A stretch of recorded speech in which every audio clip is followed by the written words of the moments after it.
hoping to hopefully get out today is tell you why your coach tells you to train easy. Because what happens with a lot of people is you say something to train easy and they're out there, you end up finding out they've gone flat out, completely wiped out any key sessions you've got. So if you've got a key session, next day you go out and your coach sees you've got to train easy and you've gone out and you've gone hard again, you're just blowing all the work that you've had from the previous day. Recovery sessions are there for a reason, and generally they're active recovery sessions too for a reason. To wash all that waste that builds up in your muscles out of your system and aid the recovery process.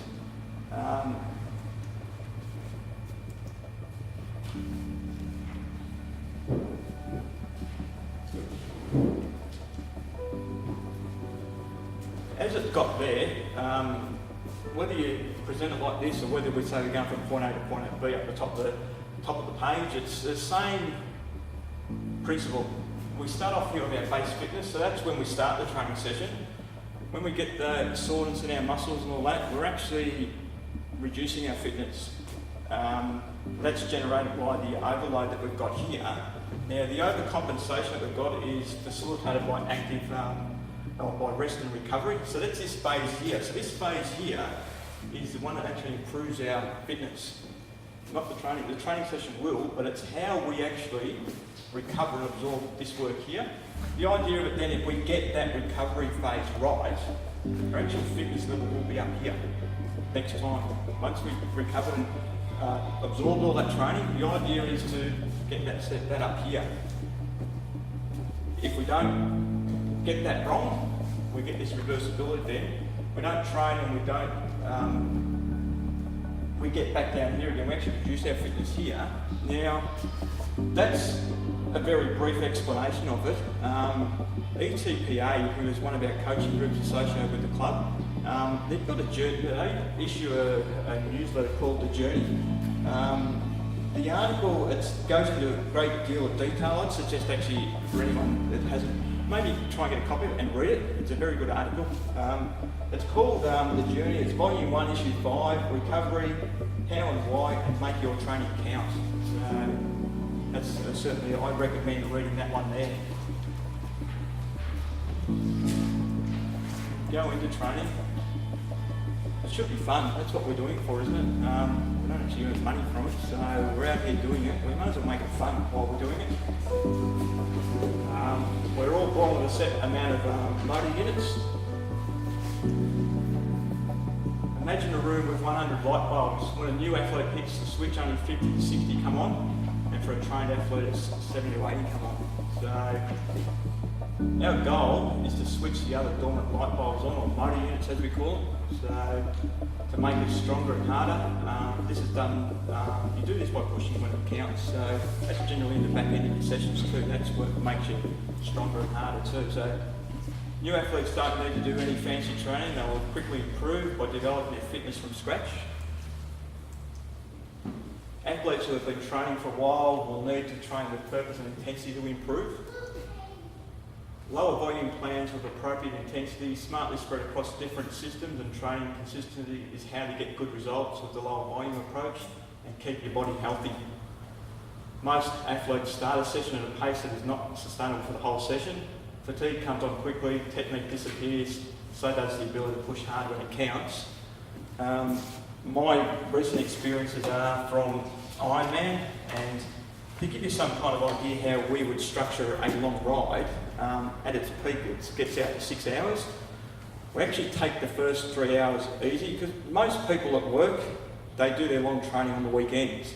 Now, and it's a question I put to Chris Lee too. I said, well, when we were questioning, I said, well, what's the purpose of that there? And is what you're doing is you're allowing your body, one, to test drive your body to make sure it's right for the session, but at the same time, you're all actually soaking up all that training that you've done during the week and preparing the body to actually, for the key training session.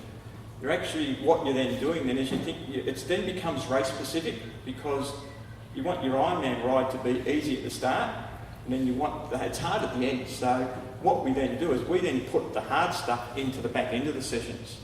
That's the part that's going to make you more, it's going to make you stronger, and that's what the idea of that is there. Training this way requires more recovery, but it's rarely allowed for, and it's only a matter of time before injury or illness occurs. Hard efforts at the back end of the session will override motor patterns that force your body to use deeper muscle fibres, allowing for greater strength and power development. Common sense is vital. You're always too tired, sore and fatigued to train all your systems effectively. It's more than likely you're training at an inappropriate intensity and volume. And I see it quite a lot. I'm training 2 people for Chicago Marathon at the moment, and they were referred to me this year, and they're from one's from a triathlon background, one's from a running background. And just trying to rewire people, these runners just want to go hard every day, and all of a sudden they get injured. One of the ladies that was referred to me by a professional because she was injured. And she said, I want you to help her out and just give her some guidance. And probably took a week of convincing to rewire this one and say, well, if we're doing this for a reason, you're going to have to trust me here and listen. That was 4 weeks ago. With working with a professional, then we actually got her up for the Sandy Point half marathon today. I had to say to this woman in the end, I said, look, you're going on your holiday, nice holiday to Chicago. The way you're going now, you're going to be cheering from the sidelines. You're not going to make the start line, so you've got to listen. You've come to me, you've been referred to me, you've got to listen. So, and she was in that bottom category, just too much intensity. Big one that I've found lately is conducting regular time trials. It's a big thing that I do for Ironman. I know from the time trials that I've got that I do for Ironman, it gives me pretty good confidence of roughly where I'm going to run on the day, just based on... I don't use a heart rate monitor for the reason I've got to go and perceive. You want to, in your races, you don't want to rely on it, but steady, solid heart is my perceived efforts. I will admit I do use a heart rate monitor for the time trials because I just want it to be bang on that heart rate. It comes in a recovery week. I wouldn't say it's a recovery week. It's probably a higher intensity week, but either side of it, they're easier training sessions, and I conduct that time trial every 4 weeks. And what you want to do, why I say it gives you confidence too, is you start your program here and you're working your way up to the top up here. If you can see every time that you're improving, it gives you a lot of confidence knowing that your training is heading in the right direction, and really gives you a good motivation for the next period of training again. So you just know that your training's right if you keep on going up. Plus also too, regular time trials can give you some indication that you may be overtraining, you may not be absorbing your training. It's good feedback for a coach too. They can certainly get some good pointers out of that there. The base training block. All I can say about the base training block, people train, you can't be fit all year. It pretty much comes down to we have to have time off during the year to improve itself. You can still race competitively during this base training block though. All you're doing is just significantly reducing your base training block. I actually, when I did the Triathlon series, that was part of my periodisation for the 3-year period. I did that last year to develop certain skills that I wanted to improve on. Probably doing about, I think it peaked at about 6 hours of training a week, and that was actually enough to make me competitive to win these races. So this shows you don't need to be doing a lot of training there. We're probably fortunate now too, but maybe some of the people that are actually doing longer races these days actually sell out 12 months in advance now. So you can look at your periodisation schedule over a period of time, 1 to 2 years, plan it out and say, right, I've got this race here, I've got this race here, where are my base training phases, and what am I wanting to work on, or what are any weaknesses I want to improve and work on in that period there. It comes down to, as I said, you can't be race fit all year.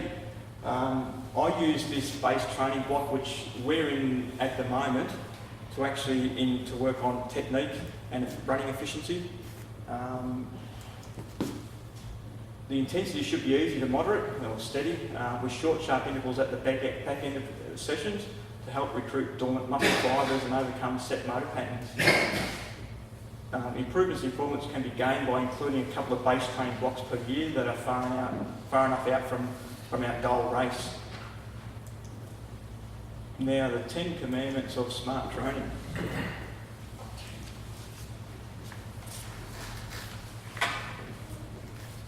We're going to get improvements out of training consistently.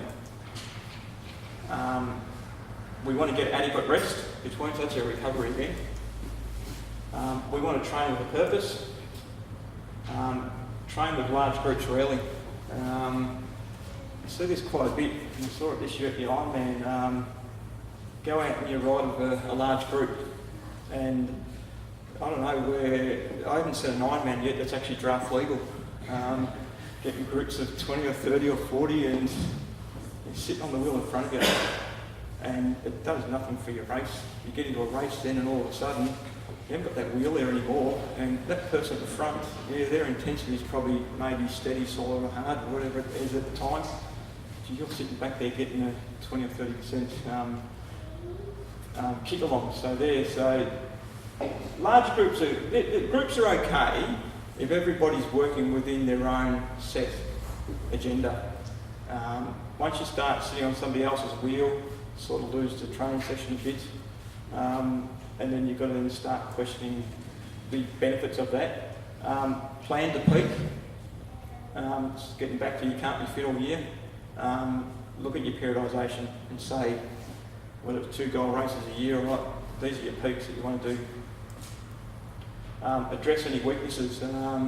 Probably one that I see a lot of is, does everyone go swimming here and we practice our drills? Probably everyone, yeah, there's a lot of drills. The question I'll probably ask too is, do we do any drills on the bike, and do we do any drills in running? Very good, you really need it. Actually, that's improving your efficiency, and you're developing motor skills that you're actually going to use. During the base training phase too, we actually work at a higher intensity. If you're efficient at say 4-minute Ks or 3.5-minute Ks, when you drop it back to race pace, actually you should be more efficient because you're running at a slower pace, or you're riding at a slower pace. So that's where we address those weaknesses that we have there. Have faith in your coach's planning and training program. See that quite a bit. People go along to the coach, they pay their money, they get this program, and then they don't follow it. I'd say, to be honest with you, if you're one of those people, just download it off the internet. You're wasting your coach's time. They probably put a lot of work into the program, and if you're not going to follow it, keep the money in your pocket, download it from the internet, it's free. Listen to your body. That's a big thing that people really need to. If your body's sore, it's sore for a reason. Something's not quite right there. You've got to learn to listen to your body, and if you need to, stop. You're not absorbing your training. Have an understanding of relative perceived effort. That's an article that I sent out to my group a while back now. Anyone that wants it, talks about heart rate monitors are they relative anymore. It's an article that's been written by Campbell Maffett. It's on the First Off the Bike website, so in their Try 101 session there. I'd certainly have a look at that, maybe have a read it and just see relative perceived effort is good for that day. Depending on your training load, depending on how you're recovered, people get sucked in by their heart rates in heart rate monitors and saying, well, geez, today, geez, I'm going as hard as I can, but the heart rate's not saying what I should want it to say. What's going on? It's not right. Your perceived effort on that day is what it is. It's either steady, slow, or hard.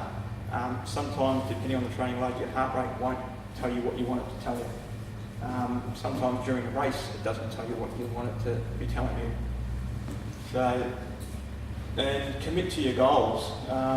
People set goals and then all of a sudden they don't go on with them. Now, what happens when we increase the event duration?